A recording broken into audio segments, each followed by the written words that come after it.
지난 학기 하반기 신앙훈련 학교를 하면서요, 웨스터민스터 신앙 고백서를 좀 다루었습니다. 그때 저에게 참 유익한 내용들이 있었는데요. 이제 들으신 분들도 물론 유익하셨겠지만 강의를 하는 저도 너무나도 유익했던 강의였습니다. 그 중에 저에게 유익했던 두 가지가 있었는데, 하나는 선행에 대한 내용이었고 하나는 구원의 확신에 대한 내용이었습니다. 저에게는 늘 이 구원 이후에 대한 이 궁금증, 이 정리되지 않은 마음이 있었습니다. 그래서 우리가 늘 기독교의 진리에 대해 배울 때면은 이 구원에 대해서는 강조하고 정말로 너무나도 정밀하게 정리를 해서 내어주는 것, 가르쳐 주는 것이 익숙합니다. 그런데 그 후에, 구원받은 후에 그래서 어떻게 할 것인가 라는 그 물음에 대해서는 저희가 미처 정리를 잘 못하고 그저 건너뛰게 되는 경우들이 많이 있는 것이죠. 그러한 저의 이 안에 있었던 해결되지 않았던, 정리되지 않았던 것을 이 선행과 구원의 확신의 내용이 정리를 시켜 주었는데요. 구원받은 하나님의 백성이 이 땅을 살아갈 때에 어떻게 살아가야 하는가? 선행을 해야 한다 말하고 있습니다. 선행이라는 것은 구원받은 하나님의 백성이 하나님의 말씀에 순종해서 하나님이 보시기에 기뻐하시는 선을 행하는 것입니다. 이것이 선행입니다. 하나님의 구원을 받은 하나님의 백성이 하나님의 말씀에 순종해서 하나님이 보시기에 선한 일을 행하는 것, 이것이 선행입니다. 그런가 하면은 구원의 확신은 구원받은 그 사람이 구원받은 그 즉시로 확신에 가득 차서 나는 더 이상 믿음이 흔들리지 않아, 이와 같은 모습이 아니고, 구원받은 성도가 있지만 그 성도가 오랜 세월에 걸쳐 여러 가지 고난을 겪으며 그 믿음이 확신으로 자리 잡아가는 것, 이것이 구원의 확신이라고 가르쳐주고 있습니다. 이 구원의 확신에 있어서는 특별히 어떤 특별한 경험을 통해서만이 아니고 우리가 일상적으로 사용하는 은혜의 방편들, 예배를 통해서, 하나님의 말씀과 기도를 통해서, 그리고 찬양하는 것들을 통해서 우리에게 하나님이 믿음의 확신을 더욱더 굳건하게 만들어 가신다. 이것이 웨스터민스터 신앙고백서에서 제가 정리한 선행과 구원의 확신입니다. 이 선행과 구원의 확신 어떤가요? 구원받은 성도가 이 구원으로 끝 내버리는 것이 아니고 구원을 받았기 때문에 더욱더 힘을 내어서 하나님이 보시기에 선한 행동을 하며 살아가야 하고, 하나님 안에서 구원의 확신을 이루기 위해 하나님이 우리에게 주신 일반적인 은혜의 방편들을 적극적으로 성실하게 사용을 하는 것이 성도에게 너무나 중요한 일이구나, 이 내용을 가르쳐주고 있는 것입니다. 그리고 이와 같은 일은 성령님으로 말미암아 또한 하나님의 말씀의 역사를 통해서 우리에게 주어진다 가르쳐주고 있습니다. 사랑하는 여러분, 이 구원받은 하나님의 백성, 우리는 모두 하나님의 백성이 맞습니까? 구원받은 하나님의 백성이 맞으신가요? 아멘입니다. 그렇다면은 우리는 그 구원의 자리에서 멈추어서는 안 되는 거예요. 계속해서 하나님이 우리를 초대하시고 요구하시는 선행으로, 또한 구원의 확신을 더해가는 그 자리로 나아가야 하는 줄 믿습니다. 우리가 그렇게 할 때에 힘 있는 신앙생활을 할 수 있게 되는 거예요. 힘 있는 믿음을 가지고 이 교회에 나아오고 목장 활동을 하고 함께 부서에서 열심히 섬길 수 있게 되는 것입니다. 힘 있는 신앙이 가능해지게 되는 거예요. 구약 성경을 보게 되면은요, 특별히 오늘 우리가 읽은 이 여호수아서 말씀을 보게 되면은 하나님의 백성이 이 땅을 살아가는 이 모습들을 너무나도 잘 보여주고 있습니다. 그런데 그 모습이 마냥 행복하지만은 않아요. 너무나도 고됩니다. 아주 목숨을 건 전쟁을 치러야 하는 것이 이 땅을 살아가는 하나님의 백성의 모습이에요. 오늘 이 여호수아서 1장 말씀은 광야에서 지냈던 이스라엘 백성들이 가나안 땅으로 들어가는 이 과도기를 다루고 있고요. 또한 모세가 죽어서 이 위대했던 선지자 지도자인 이 모세가 죽어서 큰 위기에 닥친 이스라엘 백성들과 여호수아가 더욱더 힘을 내어야 하는 그 모습을 이제 보여주고 있는 거예요. 그러한 여호수아와 이스라엘 백성에게 하나님이 무엇이라 말씀하시는가? 오늘 5절부터 9절에 있는 말씀을 통해서 3번 반복해서 말씀하시죠. 뭐라고 말씀합니까? 강하고 담대하라. 강하고 담대하라. 이 말씀이 이 땅을 살아가는 하나님의 백성에게 요구하시는 하나님의 말씀, 이 요청이라는 것입니다. 오늘 우리가 함께 본 5절부터 6절, 그리고 7절부터 8절, 그리고 9절, 이렇게 3번에 걸쳐서 강하고 담대하라, 오직 강하고 극히 담대하라, 그리고 강하고 담대하라, 이렇게 말씀하고 있는데요. 하나님은 이 단순히 마음이 약해진 여호수아를 향해서 너는 강하고 담대해져야 해 라고 말씀하고 있는 게 아닙니다. 이 본문의 내용을 보면은요, 굉장히 구체적으로 너가 무엇을 하기 위해 강하고 담대해야 한다, 그리고 무엇에 대해 강하고 담대해야 한다, 이렇게 말씀하고 있습니다. 잘 따라오고 계시죠? 좋습니다. 너가 이 무엇을 하기 위해, 그리고 무엇에 대해 강하고 담대해야 해 라고 말씀하고 있는데요, 이 5절부터 6절 그리고 9절에서 먼저 강하고 담대하라 이렇게 앞에서 뒤에서 말씀을 하고요, 7절과 8절에서 강조하면서 강하고 담대해 라고 말씀하고 있는데요, 먼저 이 강하고 담대하라 라는 표현을요, 조금 와닿게 제가 번역된 내용으로 좀 가르쳐 드리자면은요, 공동 번역 성경이라고 있습니다. 거기에 보면은 강하고 담대하라를 무엇이라 말하는가? 힘을 내고 용기를 가져라 라고 말씀하고 있어요. 힘을 내고 용기를 가져라. 이제부터 제가 강하고 담대하라 말하면은 이제 힘을 내고 용기를 가져라 라고 이해를 하시고요, 힘을 내고 용기를 가져라 라고 하면은 강하고 담대하라 라고 이해를 하시면 됩니다. 이제 그렇게까지 이해를 하고요, 5절과 6절, 9절을 보면은요, 하나님이 이렇게 말씀합니다. 5절 6절입니다. 내 평생에 너를 능히 대적할 자가 없으리니 내가 모세와 함께 있었던 것 같이 너와 함께 있을 것임이니라. 내가 너를 떠나지 아니하며 버리지 아니하리니 강하고 담대하라. 너는 내가 그들의 조상에게 맹세하여 그들에게 주리라 한 땅을 이 백성에게 차지하게 하리라. 그리고 9절로 넘어가면은요, 내가 내게 명령한 것이 아니냐. 강하고 담대하라. 두려워하지 말며 놀라지 말라. 내가 어디로 가든지 내 하나님 여호와가 너와 함께 하느니라 하시니라. 강하고 담대하라, 강하고 담대하라 말씀하고 있는데 그 앞에서, 그 뒤에서 무엇을 말하고 있는가 하면은 하나님이 너와 함께 하신다 말하고 있어요. 이게 무엇을 보여주고 있는가 하면은 너가 강하고 담대해야 하는데, 힘을 내고 용기를 가져야 하는데 어떻게 그럴 수 있는가? 어떻게 그 근원이 있는가? 어디에 근원이 있는가? 하나님이 함께 하시기 때문에 강하고 담대해야 한다 말씀해 주고 있는 겁니다. 이스라엘 백성이 40년 동안 광야에서 생활을 했습니다. 그곳에서 애굽 땅에 내리는 하나님의 재앙을 보았고요, 출애굽하시는 하나님을 보았고, 홍해를 가르시는 하나님과 40년 동안 광야에서 물이 나게 하시고 만나와 메추라기로 먹이시고, 또한 그들의 발이 부르트지 않고 옷이 헤어지지 않고 구름 기둥과 불 기둥으로 인도하시고 그들의 장막 가운데에 하나님의 임재가 임하는 놀라운 일들을 많이 보았습니다. 그런데요, 이 표면적인 여러 가지 일들 이면에 하나님이 이스라엘 백성들에게 무엇을 가르쳐 주기 위해서 이 광야의 시간들을 허락해 주신 것입니까? 하나님이 함께 하시는 것을 보여주기 위해서 아닙니까?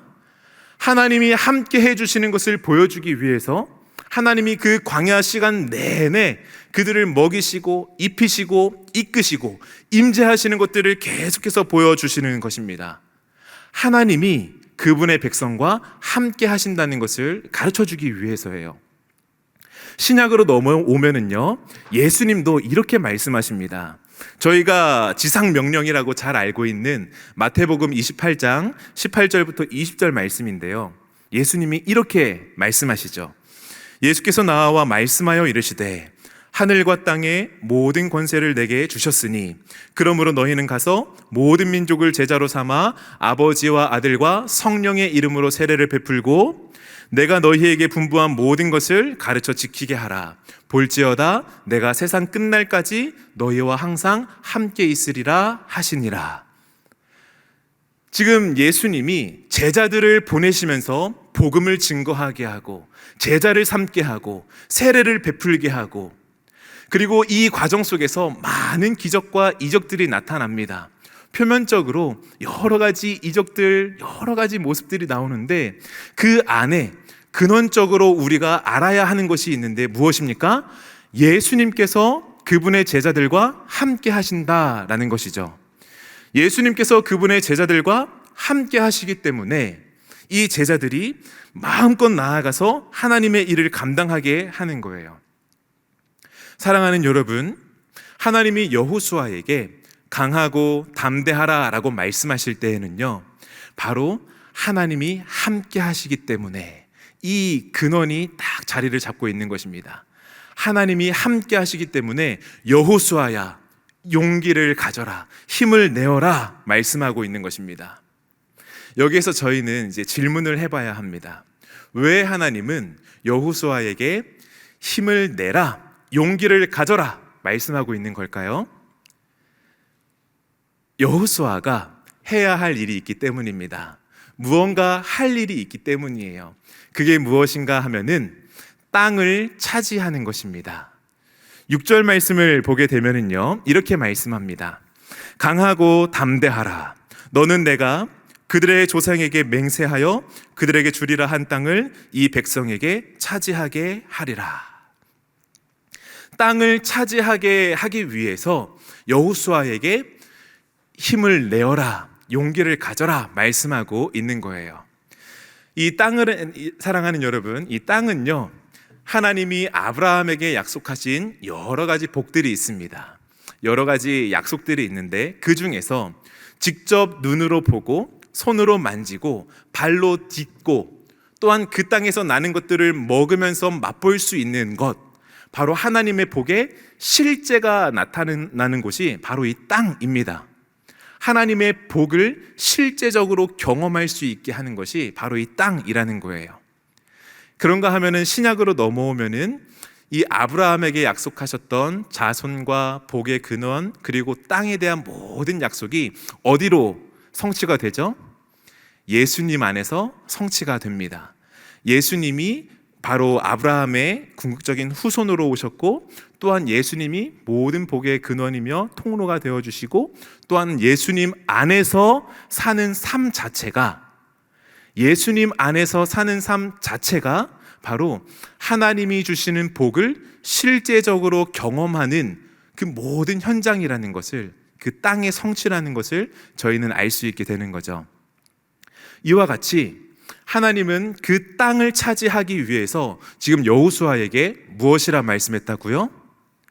힘을 내어라, 용기를 가져라 말씀하고 계시는 겁니다. 사랑하는 여러분, 땅을 차지하기 위해서는 힘을 내야 하는 거예요. 용기를 가져야 하는 것입니다. 하나님의 복을 실제로 누리기 위해서는요, 예수님과 연합한 삶을 살아내고 그 삶을 마음껏 경험하며 누리기 위해서는 힘을 내어야 하는 거예요. 용기를 가져야 하는 것입니다. 우리는요, 이 믿음 생활이 저절로 된다라는 착각을 하기가 너무나도 쉽습니다. 그렇지만은요, 구원받은 믿음과 살아내는 믿음, 이 모든 것이 다 하나님의 전적인 은혜인데, 특별히 구원받는 믿음은 하나님이 다 하십니다. 하나님이 우리에게 예수 그리스도를 보여주시고 예수님의 그 사건을 통해서 우리가 그 구원 안으로 들어가게 하시는 이 모든 것이 다 은혜 가운데 이루어져요. 그런데 우리가 살아가는 이 삶의 현장은 어떻습니까? 은혜예요. 은혜입니다. 하나님이 우리 안에 들어오셔서 성령님을 통해서 다 이루어 가시는 거예요. 그런데요, 구원받은 우리가 이 땅을 살아가면서 해야 할 일들이 있는데 그게 무엇이냐? 힘을 내고 용기를 가져서 선행을 하고 구원의 확신을 취하는 것입니다. 자기의 몸을 쳐 복종하기까지 노력하는 것들이 우리에게 필요하다라는 거예요. 조금 위험한가요? 정말입니다. 저희는요, 특히 저는요, 어려서부터 하나님이 다 하셔, 하나님이 다 하신다, 이 표현을 정말 많이 들으면서 살았습니다. 저희 이제 아버지께서요, 40일 금식을 3번 하셨습니다. 목회를 시작하시면서 개척을 하시면서 능력을 구하시며 40일 금식 기도를 하셨고요. 또 교회 건축이죠. 이제 성전 건축이라고도 했었는데요. 성전 건축을 시작하시면서 40일 금식 기도를 하셨습니다. 그리고 이 성전 건축이 많이 어려워졌어요. 그때 아버지께서 또 기도하러 올라가셨습니다. 그런데 그때는 하나님께 호되게 혼나고 이제 곧 내려오셨어요. 하나님이 이렇게 말씀하셨다고 작년 5월에 제가 물어봐서 들었습니다. 너가 하는 게 아니야, 내가 하는 거야. 그 말씀을 듣고 아버지가 바로 엎드리고 내려오셨다 말씀하고 있습니다. 저는 이 아버지의 잦은 금식 때문에 동치미를 좋아합니다. 아버지 금식이 끝나면은 항상 동치미가 나왔고 미음이 나왔거든요. 되게 맛있었어요.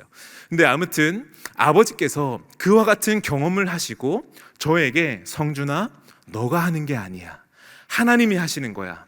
너가 하는 게 아니야, 하나님이 하시는 거야. 항상 말씀해 주셨어요. 저는요, 그 말씀을 있는 그대로 받아들였어요. 하나님이 다 하시는 거지, 하나님이 다 하시는 거야. 그래서 어디까지 갔는가 하면은요, 가만히 있으면은 다 될 거야. 가만히 있으면 다 될 거야. 너무 이 순수한 믿음 아닌가요? 그런데 정말 그래요. 하나님의 은혜는 우리가 아무것도 한 게 없는데 하나님이 다 하시는 것을 우리에게 가르쳐 주고 있습니다. 은혜예요. 그런데요, 하나님은 이 한 가지를 생각해야 되는데, 하나님은 우리 속에서 역사하실 때에 어떻게 역사하십니까? 우리를 기계처럼 다루십니까? 아니에요. 하나님은 우리 속에서 역사하실 때에 우리의 생각을 통해서 일하십니다. 우리의 감정을 통해서 일하시고요, 우리의 의지를 통해서, 우리의 행동을 통해서 하나님이 일하십니다. 이것은 뭐예요? 은혜예요. 은혜인데 우리가 하는 것이죠. 이게 무엇인가 하면은 하나님이 지금 땅을 차지하는 데에 있어서 여호수아에게 힘을 내어라, 용기를 가져라 말씀하고 있는 거예요. 너가 생각하는 것을 통해서 너의 모든 감정을 다해서, 너의 의지를 다해서 이 땅을 차지해라. 그런데 하나님이 함께 하신다는 그 속에서, 사랑하는 여러분, 제가 살아가면서 이제 몇 번 용기를 냈던 적이 잘 없거든요. 그런데 제가 가장 용감했던 때가 있었습니다. 언제일까요? 맞습니다. 저희 촬영대가 눈치가 아주 백단이셔요. 제 아내에게 이제 고백할 때입니다. 아내를 만날 때, 그때가 가장 용감했어요. 이제 저는 용기가 없는 사람이었습니다. 그래서 이제 용감한 자가 미인을 얻는다, 이런 말이 있잖아요. 그런데 저는 미인을 얻을 수 없는 사람이었어요. 그런데 하나님이 놀랍게 역사를 하셔서 저에게 용기를 주시고, 이 아내와 그리고 아내의 동생과 같이 식사를 하면서 이제 교제를 할 일이 있었는데, 그 교제 시간에 이 사람이구나, 제가 배우자를 위해서 딱 기도했던 그 내용을 이 아내가 자기의 입으로 이야기를 하는 것을 듣는 순간 머리를 한 대 딱 맞는 것과도 같은 느낌이 오면서 하나님, 이 사람이군요, 확신이 들었습니다. 그러면서 그날 집으로 돌아가면서 제가 이제 신뢰하는 두 사람에게 바로 기도 요청을 했습니다. 하나는 제 어머니이고요, 하나는 제가 아끼는 벗입니다. 이 두 사람에게 만난 것 같습니다. 하나님이 저에게 짝지어 주신 사람을 만난 것 같아요. 그리고 기도 요청을 하고 이제 저를 청년 때부터 이끌어 주시고 그때 제가 사역하던 교회에 담임 목사님으로 계셨던 그 목사님께 바로 허락을 구하고 이제 아내에게 잠깐 줄 게 있습니다 하고 제가 좋아하던 이제 바나나 우유 2개를 가지고 이제 아내를 만나러 그 운동장으로 학교 운동장으로 갔어요. 그런데요, 이 과정에서 제가 어떻게 했어요? 하나님, 저 사람이 저에게 오겠죠? 가만히 기다리면은 저 사람이 저에게 저절로 오겠죠? 그렇게 안 했습니다. 모든 생각을 다 동원했어요. 모든 생각을 다 동원해서 기도 요청을 하고 어떻게 목사님께 이걸 말씀을 드리지? 어떡하지? 막 고민을 하면서 말씀을 드리고, 그리고 아내에게 어떻게 하면은 자연스럽게 이제 말할 수 있는 그 분위기를 만들 수 있지? 전혀 자연스럽지 않았다고는 하는데 막 고민을 하는 겁니다. 그리고 저의 모든 감정이 이 아내를 향해서 이 아내가 아니면 안 돼, 이제 그런 간절한 마음이 막 들기 시작하고요. 또 저의 행동은 어떻게 합니까? 제가 이때껏 그렇게 빨랐던 적이 없어요. 제가 살아가면서 그렇게 빨리 행동했던 적이 없습니다. 엄청나게 저의 생각과 모든 감정을 다 동원해서 최대한 신속하게 이 아내에게 말을 꺼내는 거예요. 그리고 용감한 자가 얻게 되는 것을 얻게 되는 것이죠. 전적인 하나님의 은혜인데요, 아내에게 구애하고 결혼을 하게 되기까지에는요, 저에게 용기가 필요하고 힘이 필요하다라는 거예요. 하나님은 여호수아에게 약속의 땅을 차지하기 위해서 가만히 있어라 아닙니다. 힘을 내어라, 용기를 가져라, 내가 너와 함께한다 말씀하고 계시는 거예요. 사랑하는 여러분, 오늘 이 땅을 살아가는 우리가 이 땅에서 그리스도인답게 살기 위해서 무엇이 필요합니까?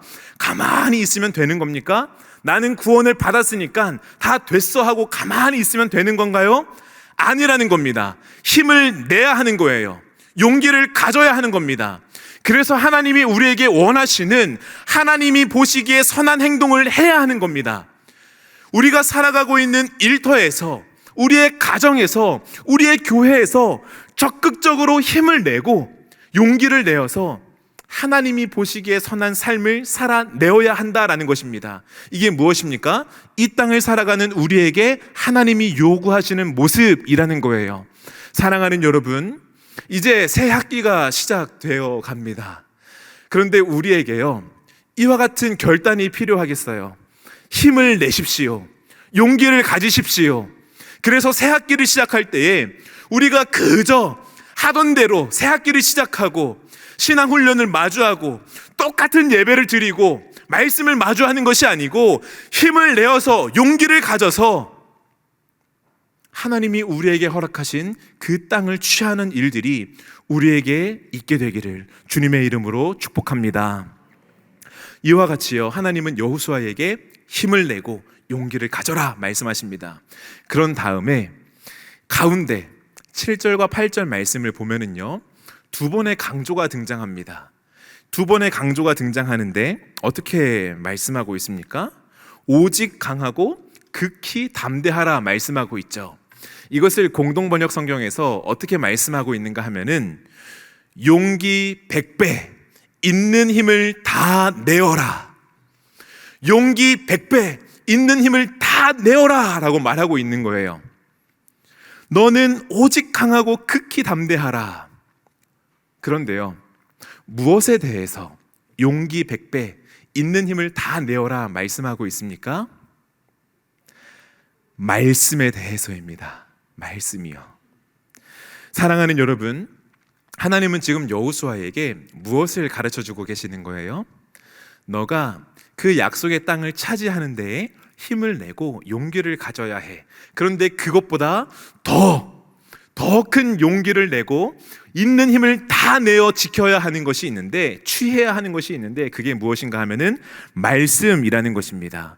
사랑하는 여러분, 이 여호수아에게 하나님이 이 전쟁, 가나안 땅에 들어가서 이 땅을 취하는 모든 순간순간, 그 전쟁은 네가 하는 것이 아니고 내가 하는 거야. 하나님의 전쟁이야.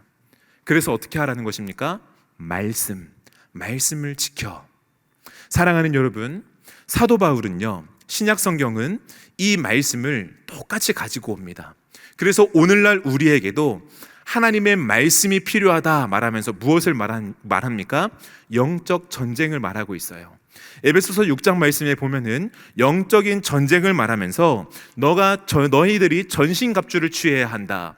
그런데 그 중에서도 싸워 이길 수 있게 만드는 유일한 무기가 있는데, 그게 무엇입니까? 성령의 검, 곧 하나님의 말씀이라고 말하고 있는 거예요.